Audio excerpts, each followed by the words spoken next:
શું હતું 30 વર્ષ પહેલા? ખાટલા નહોતા સાહેબ આપણી પાસે. હારા મહેમાન આવતા પાડોશી પાસે કહેતા કે આજે અમારી ઘરે 2 મહેમાન આવશે, 2 ખાટલા આપજો ને બાપા. એને બદલે અત્યારે સફરજન નો ખાઈ લઈ તો ભખ દિન મુંબઈ થી દીવ પડી. અને જેમ ઘરના નો હાસવે એમ નાસ્તા કરાવે. અમે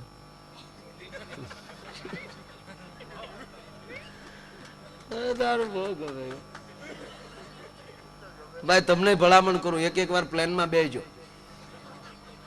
એવું લાગે તો 1 વીઘો વેચી નાખજો, બાકી પ્લેનમાં બેસજો. હવે સાંભળજો, એકલા નો બેહતા, તમારા ઘરવાળાને લેતા જજો. એને લઈ જાજો ને પછી ઓલું નાસ્તા દેવા આવે ને, દાંત કાઢજો કાઢજો, એ દેખાડજો. જો આવા વિવેક હોવા જોવે. વડકા નાખો ઘીરે.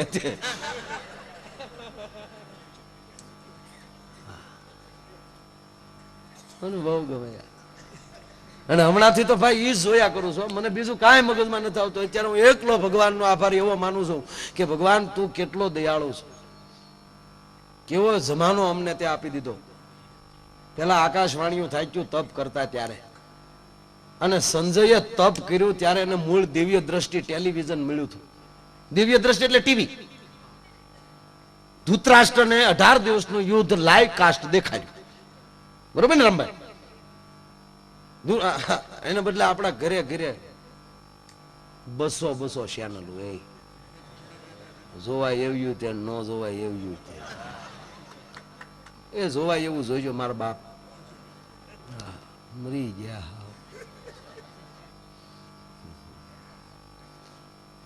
કેવું આવ્યું કા? મોબાઈલ ના બટકા ઝીણા ઝીણા, મોઢામાં દાંત નથી, ઈ ડોસ્યું મોબાઈલ માં વાતું કરે. દાદા શું કરે? દાદો ઓકે હિબકે સડ્યો ડો. દાદો બીજું શું કરે? કેવું આવ્યું? બરોબર ને મારે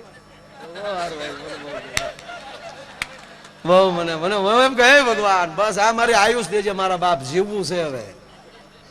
હવે જમાનો આવ્યો છે જીવવા જેવો યાર. બરોબર આવ્યો. હજી એવું લાગે કે 10 વર્ષ વહેલા આવ્યો માનો. હારું ભગવાન. ગામડામાં બાયુને નામ નથી આવડતા એવું ગાડીયું ગડીયું ગામમાં લે. આ સ્કોર્પિયો બાયું નામ નથી આવડતી કે તમારા ભાઈ ખરપિયો લાવ્યા. પેલા હતા ખરપિયા ડોહા. કેવું મારી માવું એ મારા બાપ. એ રોજ સવારમાં ઉભા થઈને ભગવાનને એટલી જ પ્રાર્થના કરજો કે બસ મારો બાપ આવા એમ કેમ રાખ. ભલે રાધા રૂડા રૂપાળા હતા, આપણી માં છે રાધા. રામ અને કૃષ્ણ આપણા બાપ છે, પણ આપણી પાસે સુવિધા છે એવું ભૌતિક સુખ હતું એની પાસે? કયો જો રામ પાસે મોબાઈલ હોત ને તો માં જાનકી નું હરણ નહોતા. હા, તરત લક્ષ્મણ પૂછી લે ફોન કરીને કે ધોળ લક્ષ્મણ કોણ બોલે? તો રામ કહી દે કે ઓલો મારી જ પડતો પીડ્યો બોલે છે, કઈ ચિંતા કરી હું આવું છું. આખું અનારો તટકી જાત મોબાઈલમાં. એના બદલે આપણે કેવી લે. જો કે થોડીક ટીકાઈ થાય છે. મોટી ઉંમરની માવડીઓ છે, અત્યારની દીકરીઓ જે હરે ફરે છે ને અત્યારે જે કપડા પહેરે સારા, તો અમુક માવડીઓ ડોસ્યું નથી ગમતું. જમાનો બગડી ગયો. એ તો તમે વેલ્યુ એટલે લાગે.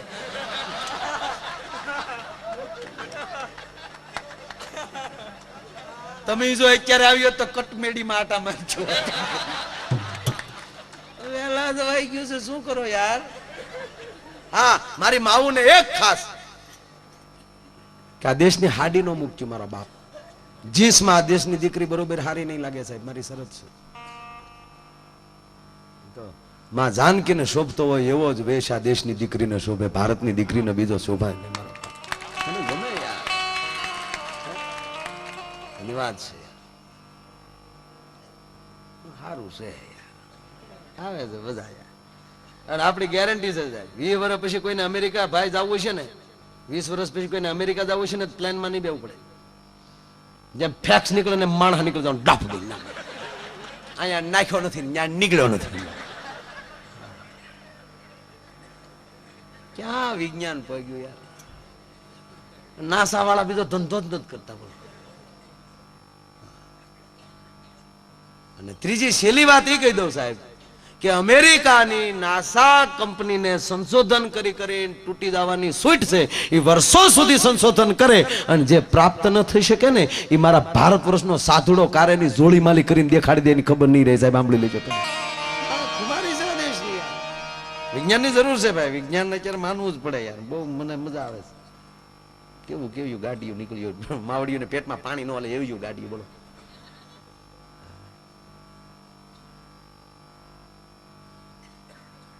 એક બેન એના પતિ પ્લેનમાં લઈ જતા હતા. તે કે પ્લેનમાં કેવું હોય? કે પછી ઉપેલી જોઈ ને પ્લેનમાં બેહીને તો માણસ કીડીયું જોડા લાગે.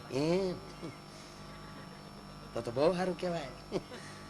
પ્લેનમાં બેહાડ્યા તો બેન આમ જોયું તો એના વરને કે એના પતિને કે હાશે કીડીયું જોડા લાગે. એનો પતિ કે કીડીયું છે, પ્લેન ઉડ્યું નથી, એ હેઠું છે તારું બાપ. ઉતાવળી તામાં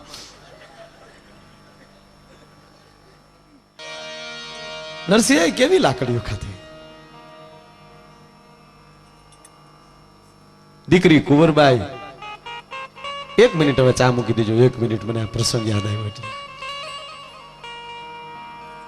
નેજા માની ભાઈ કુંવર નરસિંહ મહેતાની વાટ જોતી છે. હજી મારા બાપુ નો આવ્યા. ધૂળની ડમરી ચડે ને જોવે હવે મારા બાપાનું ગાડું આવતું લાગે. એમાં દેરાણી આવીને પડખે આવીને ચોટીઓ ભરીને કુંવરને કહે છે કે કુંવર કેની રાહ જો છો? મારા બાપુજીની રાહ જો છો. કયો તારો બાપ? બોલો નરસિંહ ઈ ભગતનો. સાહેબ સમાજમાં બેન એક તારણ કાઢ્યું છે કે દીકરીઓને 100 વાતની ગાળો ગયો નથી, ઘૂંટડા પી જાય, પણ આ દેશની દીકરીમાં કોઈ એને બાપ સામું બોલી જાય ને સહન કરવાની શક્તિ આ દેશની દીકરીમાં નથી સાહેબ. દીકરી છે સાહેબ. રાવણને એક દીકરી હોત ને તો માં જાનકીનું હરણ ન કરી શક્યો હોત. એવડી તાકાત આ દેશની દીકરીમાં. કુંવરબાઈ નેજા માંડીને રાહ જોવે, એની દેરાણી મેણા મારે. ક્યો તારો બાપ? બોલો ભગતડો શું લાવશે તારે હાટુ મામેરામાં? ગોપીચંદના ટીલા હશે, સોહાત સાધુડા હશે,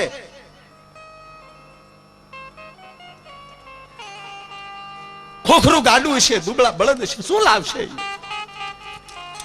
અને સતાય જો તારા બાપની રાહ હોય તો કોઈ ખેપિયાને મોકલ. હવે જે આકરો ઘા કર્યો છે દેરાણીએ સાહેબ, સતાય જો તારા બાપની રાહ હોય તે કામ કર, કોઈ ખેપિયાને મોકલ અને તારા બાપને કે તારી હાટુ કૂટવા પાણો લેતો આવે. કુંવરબાઈના પગે એટલી ધરતી બળી કરવા ગડગડતી દોડ દીધી. કુંવરે પોતાના ઓરડામાં વહી ગઈ. નાના એવા ગોખલામાં દામોદર ભગવાન કૃષ્ણને પધરાવેલો, એને હામાં હાથ જોડીને કુંવરની આંખમાં આહુડા છે. તેથી કલ્પાન કરતી હતી, હે મારા પિતાના દામોદર, હે માધવ, મારા બાપની આબરૂ રાખજે. હજી દીકરી ખૂણામાં બેઠી છે સાહેબ. એમાં કોઈ આવીને કીધું કુંવર, હા તાર બાપુ આવી ગયા. ક્યાં છે? કે પાછળના વાડામાં ગાડું છે. કુંવરે પાછલે દરવાજે લઈ ગડગડતી મિત્રો દોટ દીધી ભાઈ. પણ જે રીતે દેરાણીએ મેણા મારેલા એ જ ચિત્ર, ખોખરું ગાડું, દુબળા બળદ, અરે સોહાજ સાધુડા, ગોપીચંદના ટીલા કરેલા, પદ ઉપર પદ નરસિંહો ગાય. ધ્રુજી ગઈ ભાઈ કુંવર. અરે આગળ મારી દેરાણી જેઠાણી જોહે ને તો કે લે કુંવરા તારો બાપ આવી ગયો. ડાખવાલી આહુડાની ધાર થઈ કુંવરને અને નરસિંહાની નજર ગઈ દીકરી ઉપર ને દીકરીને આંખમાં આહુડા જોયા, કડતાલ પડી ગઈ હાથમાં. ધીરે ધીરે ધીરે ડગલા ભરતો નરસિંહ આવીને કુંવરબાઈ માથે હાથ મૂક્યો. બેટા કેમ રો છો બાપ?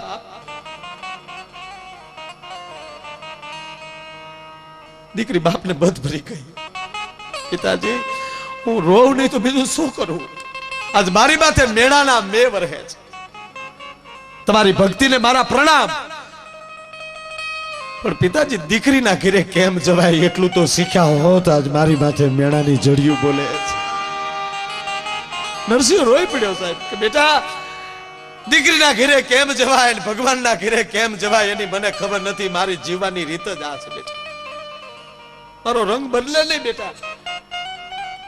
મારાથી ભૂલ થઈ હોય તો તારા બાપને બાપ કરજે કઈ અને નરસિંહે બથ ભરી દીકરીને, ઈ દીકરી બાપને બથ ભરી, નરસિંહે દીકરીને બથ ભરી અને બેયના આહુડા હૈયામાં ભેગા થયા ને સાહેબ, બ્રહ્માંડમાં કડાકો બોલી ગયો તેથી પરમાત્મા વ્યાકુળ બની ગયો તો જલ્દી દોડો નહીતર અઘટિત ઘટના ઘટશે.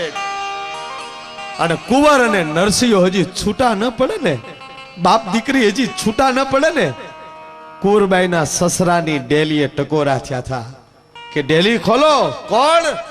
કે હું નરસિંહ મહેતાનો વાણોતર કુંવરબાઈનું મામેરું લઈને આવ્યો. પરમાત્મા માં એમ કહેવાય વાણોતર થી ઉભો રહી ગયો છે. ઈ ભૂમિ છે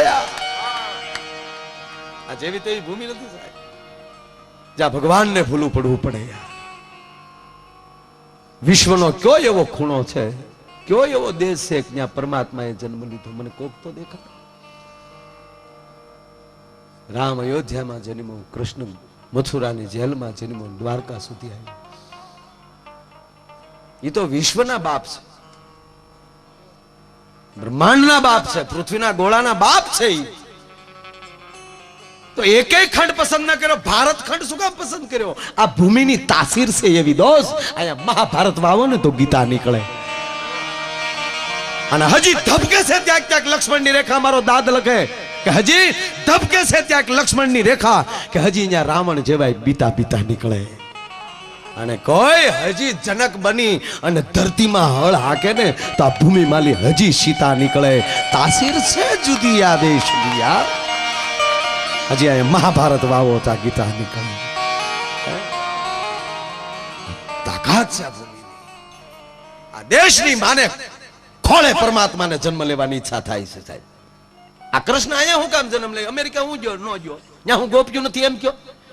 ત્યાં પામોલિયન ગોપ્યું છે. લ્યો આલ્સેશન ગોપ્યું છે. Hello Krishna, how are you? તો કૃષ્ણ કે fine Radhe fine, I am very very miss you. Gita નો ગાય કયો છે? કેટલું ભગવાન આપે ભાઈ. મૂળ મુદ્દા ઉપર આવું પાછું કેટલું આપે ભગવાન. આપણે અત્યારે આપ્યું છે, આનાથી બીજું શું જોવે તમારે?